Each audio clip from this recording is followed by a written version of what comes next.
Hello, welcome to the Westchester Education Services B2B EdTech Showcase. This is our second showcase here at ASU-GSV. Thank you for attending. A little bit about who Westchester is, and then a little bit about the format here for today. So Westchester is a full-service product development company. That means we create content for EdTech companies and ed publishers in a wide range of subjects, the core four, but also culturally responsive education, SEL, ELT, bilingual education, and career and technical education. We do content development and art design and production. But today we're really here to talk about some of our partners. We meet a lot of interesting B2Bs who are also working with some of the same customers. And so I wanted to share those folks and some of their products and services with you. So the way this will work, we're going to go through each of the three companies. Then we'll have a section for Q&A. So if you have a question in the chat box, please list out your question. And then we'll go to the breakout rooms. And when we get closer to the time to go to the breakout rooms, I'll explain a bit about how that'll work. But really, the reason we're here is to talk to our panelists. So let me introduce them, and then I'll turn them over to our first panelist. So Rajat Arora is the founder of Elearning Design Center, and that is a company transforming online learning by bringing immersive ways of teaching. His team's building immersive content, and that means AR, VR, MR, 3D, advanced interactive e-learning and simulations for education clients. And then we have Peter Ramsdell. Peter's the VP of Sales, Professional Solutions and Workplace for Texthelp. Texthelp assists readers by providing screen read aloud support. And finally, Steve Muth is the co-founder of VoiceThread. VoiceThread is a platform for creating and hosting asynchronous conversations about digital media. So we're going to do this alphabetically. So e-learning will be first. Raj, you're up. Sure, thank you. All right. Thanks a lot. Thanks a lot for Westchester Education Services. I'm very excited for this partnership. A little bit about the background of Elearning Design Center.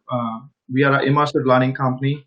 Our vision is transforming online learning by bringing immersive ways of teaching. And we have been developing a lot of immersive content for K-12 and education, different online schools and universities. Basically, engaging students deeply into with the help of immersive content. And this immersive content, from last 3 years, we have been able to develop some partnerships with the schools and universities and K-12. And our core focus is AR, augmented reality, use of AR, VR, and MR in teaching in terms of education. And as well as we do 3D work, how we can develop 3D visualizations for different kind of backgrounds for different subjects, called physics, chemistry, and mathematics. And let's go to the next slide.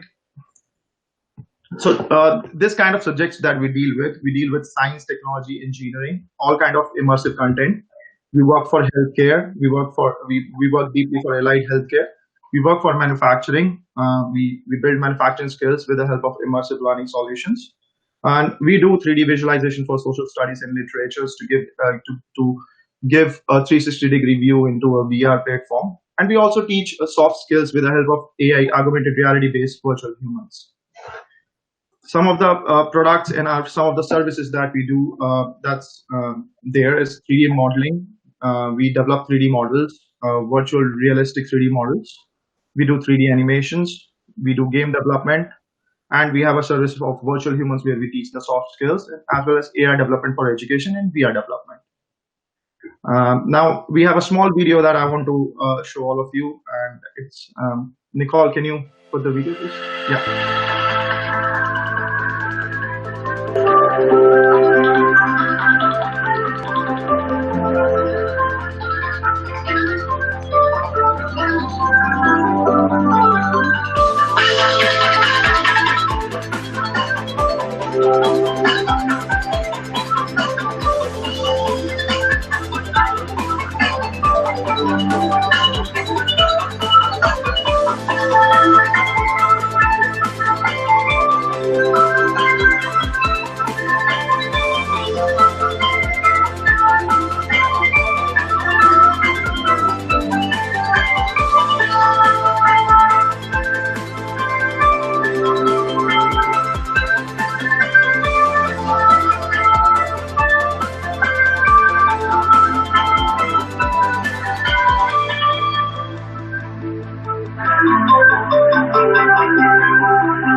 All right, thank you, Nicole. So this is a small video that includes the kind of samples and the kind of education content that we develop for different schools and online universities. And our last slide. All right, so last night we'll talk about the partnership, like how we can be partnered with Westchester Education Services and how we can use a blended service together and give the blended service together to the client.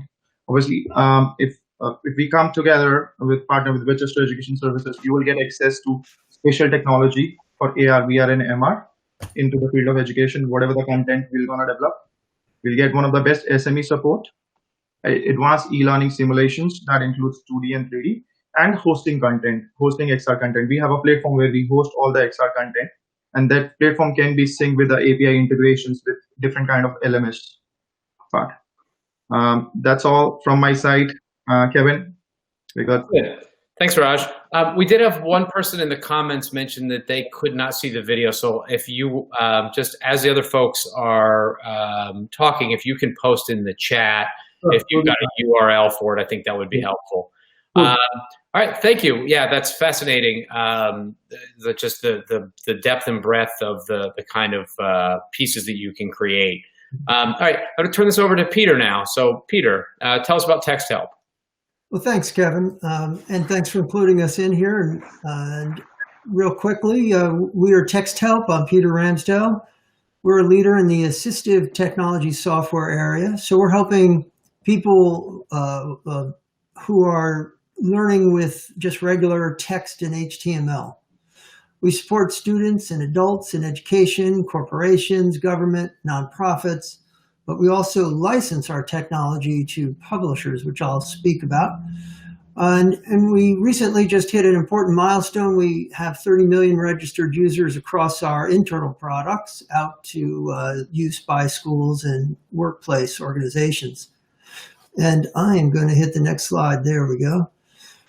So people do process learning differently. Some are auditory learners, some are visual, kinesthetic. But as you create digital content with Westchester, always consider having your content be as accessible as possible, and also consider multiple modes of learning. Raj is a great example of what you can do in this new digital, well, not new, but digital medium versus paper, with all the different realities, the augmented, the virtual, and 3D. But here at Texthelp, and bringing all those things together, you will engage your learners in a different way than you would have in paper. Focusing on what we do, we add a key reading support into the HTML text because although all the video and that VoiceThread is going to talk about their approach and the augmented realities that Raj spoke about, at the end of the day, there's still going to be some text the students have to digest. We offer key reading support called text-to-speech read aloud, and we complement it with a visual highlighting at sentence and word level. That allows the users to hear and see the content. And if you have a learning disability, that helps you put it into your memory comprehension by having two senses, your auditory and your visual senses at play. The image you see there is an example of this dual color highlighting. And we will move on. One data I thought I'd share, in case you might not be aware of this, is that 5% of public school students are classified as having a specific learning disability. And that umbrella is folks with processing disorders in understanding or using language. Probably the biggest group in that category are folks with dyslexia, could be ADD as well. And that 5% translates to around 2.4 million students under an individual education plan or something called a 504 plan. So as you're designing your content, you don't want to forget about that group. You also have ELL, English language learners, that constitute about 10%. You've got struggling readers that could add another 10%. So important to reach all these different learners. And we'll go on. One slide here on just some of the products we offer. Read and Write is a product that we put in the marketplace probably 20 years ago. It's our flagship product and helps individuals, whether it's school or workplace. Ratio was released about 3 years ago, helping people create digital math in some innovative ways. Browse Aloud is a tool we created probably more than 15 years ago, helping organizations welcome the community to their public website by embedding that read aloud experience. And SpeechStream is the solution we license to publishers. And just to wrap up, how we might partner with you and Westchester Education Services is by embedding SpeechStream into your content. Westchester could help in that process. One of the things might be to fine tune the read aloud to make sure that words are being pronounced correctly. But at the end of the day, what it'll do is enhance the experience for your learners. It'll build confidence and understanding of your content, help those English language learners I mentioned. Help people be independent learners. And with all this remote learning, those at school that might have had a teacher read with them or a parent, now they can be independent working with this remote content in this world we're in this year. SpeechStream easily customizes into some unique learning and assessment areas. And you'd be adding something called Universal Design for Learning by offering this bimodal or text with audio support. And that is it. So back to you, Kevin. Kevin, you're on mute, I think. Well, yes, I am. Thank you. Thank you. That was helpful. And I've seen some really cool integrations. We also partner with Learnosity. And I know, Peter, you've done some integrations with Learnosity as well. Yes, we have. Yeah. So, all right. And then thank you. Steve, let's hear about VoiceThread. Sure. Well, I wanted to maximize my time. Well, I wanted to maximize it because I wanted to get in 3 examples. So I just put this little video together for us. So that's probably the best explanation. Creating and hosting conversations about digital media. These conversations aren't live, but take place over time. So there's no scheduling the interaction, and people participate whenever it's convenient for them. While there are hundreds of different use cases, I'm going to quickly run through 3 of the most common. Lectures delivered asynchronously are far more preferable to live lectures, not only because the students don't need to be physically present in the same place and at the same time, but also because they can consume that content as many times as they need to attain understanding. And another critical advantage that's afforded students in a VoiceThread lecture is interaction.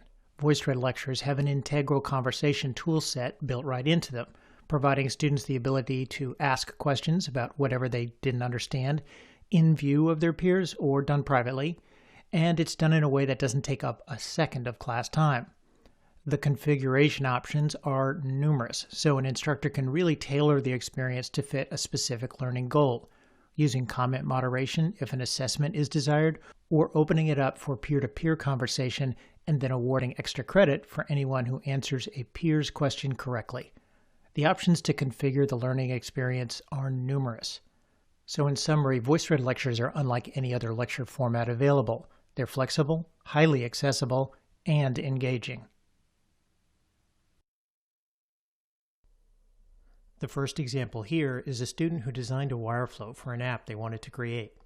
They then uploaded a few images and then narrated an explanation of their work and the thinking that drove the design.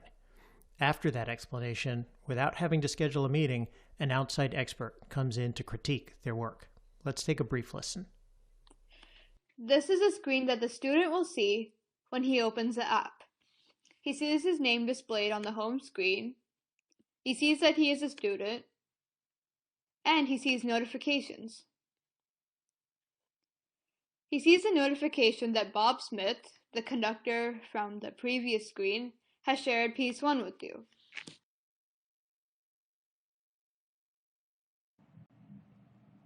You said when he clicks on the notification, he would be sent directly to orchestra mode. I think I want you to make sure that you differentiate between orchestra mode and practice. I know you sort of get to it, but right off the bat, when you showed me that this was the student's page, I was expecting it to sort of be in orchestra mode.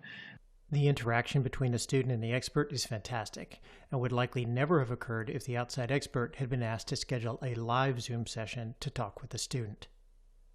Now in this next example, the 2 students are collaborating on a language exercise where again, they didn't need to schedule anything on their calendar and yet were able to collaborate on reading a script in another language. These students were not in the same place or time as each other, and yet were able to have the kind of interaction that every language instructor wants for their students. One of the most common uses for VoiceThread is to replace text-based discussion boards and live meetings by providing a space for conversation that delivers elements of both, but in a new package. Because it's not live, there's time for thoughtful consideration and practicing your comments, but you also get that rich sense of personal presence and humanity that you get from a live meeting. It's a combination that fosters much higher quality conversations. This particular example here is a panel conversation that was then opened up to the public, and it's roughly an hour long, but it actually took place over the course of almost a month. I'll share the link to the example so you can listen to the whole thing, but I'll just play a short snippet here so that you can get a feel for what these conversations are like. Teaching students these skills, getting them up to par with counterparts, just in terms of knowing how to study effectively, I think could be a big game changer in leveling the playing field in education. Hello, Natasha. Thank you for your contribution here. It's great to see you again. I enjoyed collaborating with you, going through the VoiceThread Master Diploma class. To the issue you raised about inadequacy of students, to be engaged in the classroom, learning to study, I am not sure if there's any difference between the elitist school and the not so wealthy schools.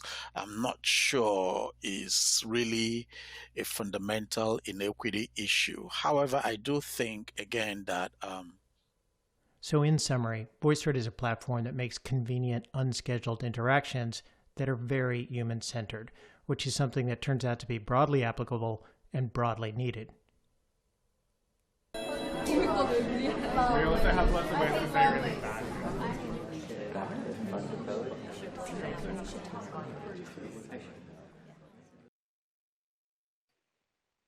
Excellent. Thanks, Steve. So you can really see how all three of the different companies here are offering these alternative ways to make content more accessible and more usable for individual learners. So you can see it's a conversation that's happening out there already. So I think it's just an exciting time because you see so many different ways to skin the cat, and frankly, I sort of feel like we need them all. That there isn't going to be just one answer. Yeah, I completely agree. When we were talking and sort of just prepping for this, that accessibility thread really came out. And so I thought I'd touch on that. I mean, there's been a lot of talk about diversity, equity, inclusion, a lot of talk about social emotional learning. Obviously, those are two major threads that have been building for a while and really have come to a head this year. And there are things that address the whole user or the whole student. So let's go in backwards order this time and start with you, Steve, and have you elaborate a little bit more on how you see your solution addressing DEI and or social emotional learning. Sure. Well, first start with the obvious that, when you hear your teacher's voice and see their face, that's a much richer experience, more like a live classroom, but combined with your offline, so it's convenient, or today you have no other choice. So that's like a base thing of having high quality interactions. The higher the quality interaction between the teacher and a student, the better the outcomes. Like, everybody knows this. So I sort of feel like we're all on a hunt for how do I increase the value of something that students were doing yesterday anyway. So for instance, an example in that Texthelp product suite, students have been reading for a long time, right? And so this is a way of improving that experience, but without it's not fundamentally different, still reading. It's just that you do this extra little thing and then you have a better experience and then a better outcome for the student. So, for us, it's the fundamentals, trying to create a platform where instructional designers and teachers are sort of enabled to make those experiences better. So, instead of critiquing somebody's paper with your red check mark, don't use the red check mark. First off, use green. Number two, use your voice so that they can hear that you actually care, that even though you're giving them a lot of critique, there's going to be a lot of ink because they did a lot wrong, but they can hear in your voice that you care. And that is the thing that gets them over the hump. So that's an example of, you can critique using your old pen, even if it's online or just using text, but really, all great teachers know this. They massage the student through these difficult, moments. So that's basically, we want to be a place where a teacher knows how to use that tool set, and they're like, oh, okay, I can help this one individual student that I know, and I'm going to intervene in a very personal way. Excellent, excellent. Peter, how about you? I think some of this is somewhat obvious, but there are probably some less obvious applications as well. Where do you see Texthelp fitting in with DEI and or SEL? Yeah, sure.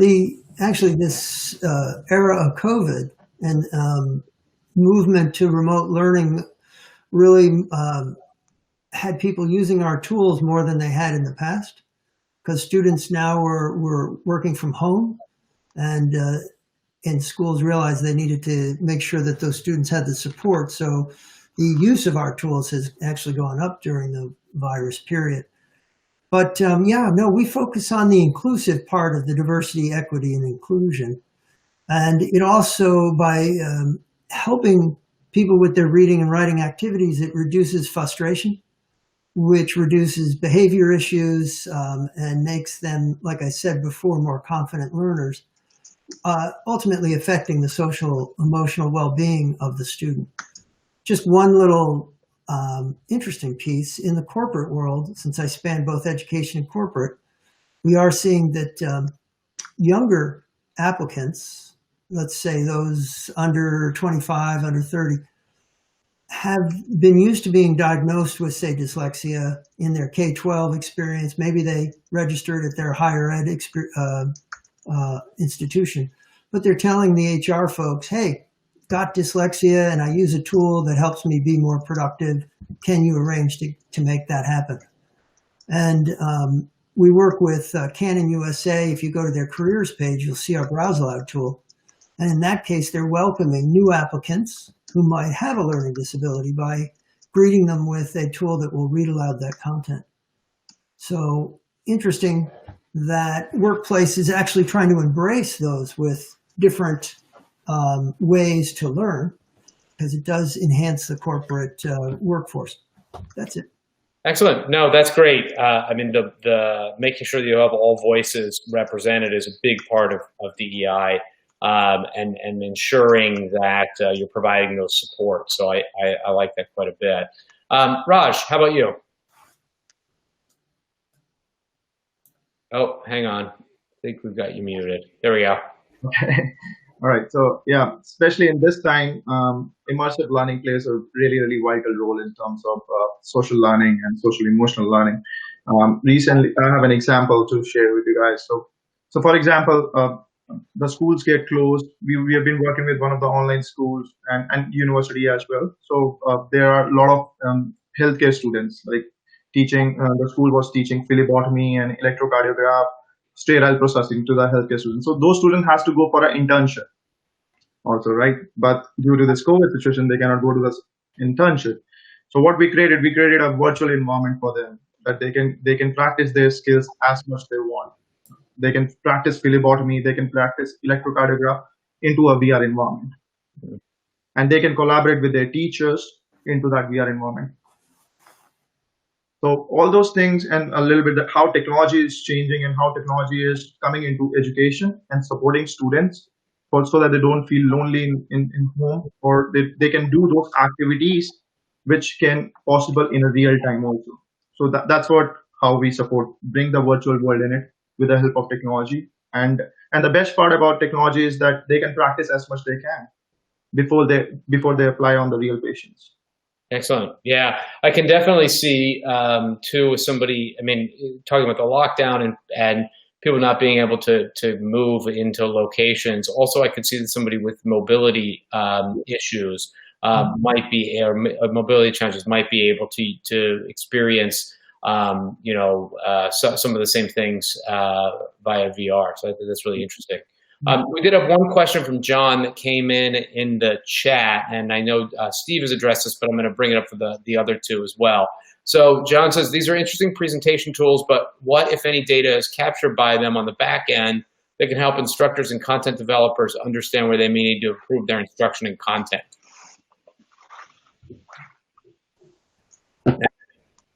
So, all right, so it looks like, Steve, I'll let you sort of summarize what you said, and then Peter, what you said, and then Raj, if you want to jump in. Yeah, well, for us, we've been looking at this for a while, but unfortunately for us, it's also an incredibly complicated problem because there's so many different ways to interact. So think about it, we support about 50 different kinds of media, and then there's 5 different ways to comment on that media, and then there's multiple roles. And then on top of that, you have assignments. So we have an LTI application that works with learning management systems so that you can give assignments. So let me give you a scenario where data can be really misleading, and where a student has made 3 comments. Is that good or bad? Well, you'd have to know a lot of context, right? Because if there was no requirement that they talk at all, that's a fantastic outcome.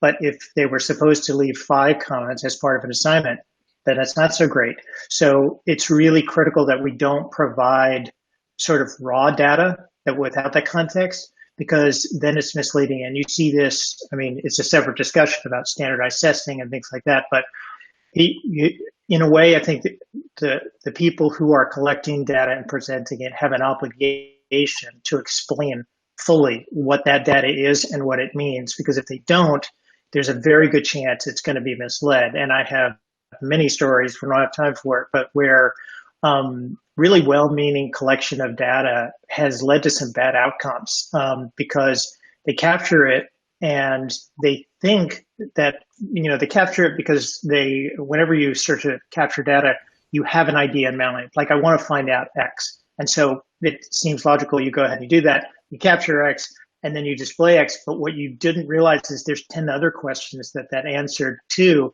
and people are going to use it in all kinds of ways, and then many of them can really not be good. So it's a difficult problem. So we're looking at all this stuff now, but we feel like what we're going to have to do is make sure that we have good partners on that, because that's something, it's like an ecosystem. Everybody's capturing data, but if you don't have good partners for putting all that together and sort of making it into a product that's usable and means something, as opposed to just so-and-so made 8 comments. Like, we're not that interested in that because actually it doesn't have any real value. Okay. Yeah, no, that makes a ton of sense.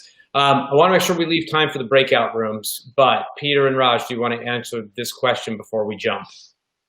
Yeah, we collect Google Analytics on each feature that's used, but we do have to do it in an aggregate by the publisher or by the school district due to privacy concerns.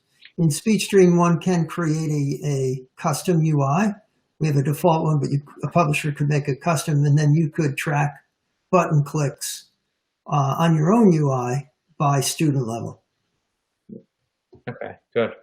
All right, so yeah, so it's a good question. So how we address this in our platform, we have a competency-based platform where students, like, while taking a VR or any AR solutions, those are designed in terms of competencies, like this competency student is working on. Then our platform will have algorithms in our platform that gives the feedback to the users and to their professors and teachers that how students perform on that particular competencies. So it is all about how we structure the data and how we manage the data analytics part and how we are representing it to the user end. I'm in the lobby by myself. Good conversations, and I think the audience is back here. I just want to thank all 3 of you as panelists. This was great, and I hope our audience found this very informative. For our audience members, I want to let you know that we do have a couple more sessions tomorrow, so check the programming. We have one on integrating DEI principles into ELL, and we have an overview of some of the things Westchester can do. We also have a virtual office, so feel free to reach out and schedule a time, or you can reach out to me directly at kevin.gray@westchester.edsvcs.com, and I'll put that in the chat. And with that, I will say thank you. Thank you, Kevin. Thank you. Thank you, Kevin. Thank you.